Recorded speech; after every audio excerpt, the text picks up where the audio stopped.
The morning of October 14, 2025, dawned crisp and electric over New York City, the skyline a jagged silhouette against a sky bruised with autumn clouds. Inside the Good Morning America studio in Times Square, the air buzzed with the hum of cameras and the chatter of crew prepping for the 7:45 a.m. segment. Samuel L. Jackson stepped onto the set, his presence commanding despite the early hour. At 77, his frame still carried the weight of a man who'd faced down villains on screen and off, his dark blazer swapped for a lighter gray today, a nod to the season. His latest projectile, a dystopian reimagining of Malcolm X's life, had just hit Netflix, sparking debates from Harlem barbershops to X threads, and GMA wanted a piece of the fire. Michael Strahan, the show's affable anchor, greeted him with a broad smile, his blue suit crisp against a patterned tie. At 53, the former NFL star-turned-broadcaster exuded a polished ease, his Houston roots grounding his charisma. The plan was simple,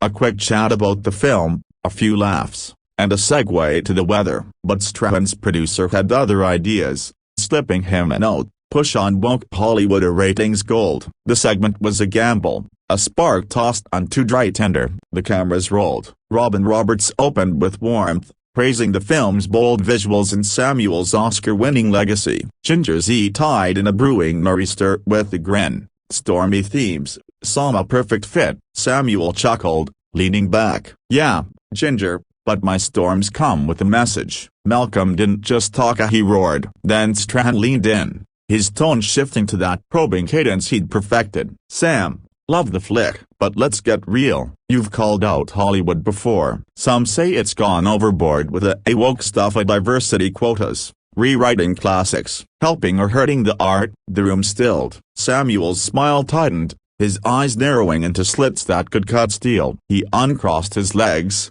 planting himself firmly. "Woke, let's clear that up. It ain't about tears over pronounce up. It's about seeing the snakes that kept black stories buried." "Quotas, that's just balancing a scale tilted since the first reel spun." Strahan nodded, but pressed on, his smile a shield. "I get I grew up in the projects, broke barriers in football, now here. But balance, Sam. Your Captain Marvel role, some fans griped about the girl power angle. Feels like every film's gotta check boxes now. Isn't that forced?" Samuel's laugh was a low growl. He adjusted his posture, voice dropping to that iconic timbre. "Balance from a man paid millions to tackle while I fought for scraps." Captain Marvel was the woman holding it down, just like off-screen. "Those purists, same folks mad about voting rights. Hollywood's been checking the white story box forever." The crew exchanged glances. A producer whispered, "Ease it,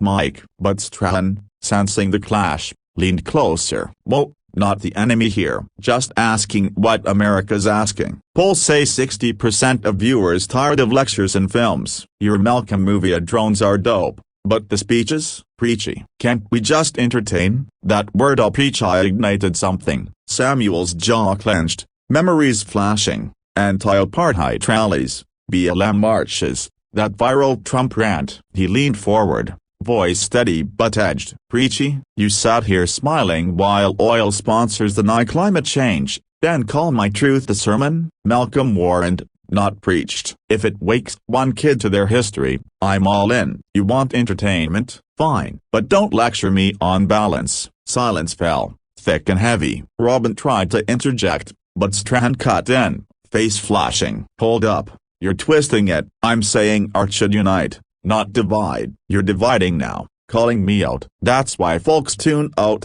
Feels like an attack." "Attack?" Samuel rose, his chair scraping the floor with a sharp cry. "You baited me with this woke trap for ratings, then play victim." "That's the divide. Black voices dissected while mediocrity gets a pass. I've earned my fire, you earned yours. Dodging tackles, don't mix them up." The studio gasped. Strahan's producer barked, "Commercial in 30." But the host pressed, voice tight. "Earned. I clawed from projects to this desk. This ain't about racia, it's about everything." Samuel's voice boomed, pointing at the camera. "Ya all watching?" "This is Ida." One black man told to nod, the other gatekeeping. Malcolm said it, "If you can't handle truth, don't call the messenger." He turned, striding off stage, the doors slamming behind him. Backstage, Carla, his publicist, met him. "Sam, that was a bomb." He exhaled, the adrenaline fading. He poked the bear. "Carla called my work preachy after all the outside." The city roared. His phone buzzed to Denzel, Spike, even Clooney. Latania's text, "Proud, come home." The Walkout hit X by 8:15.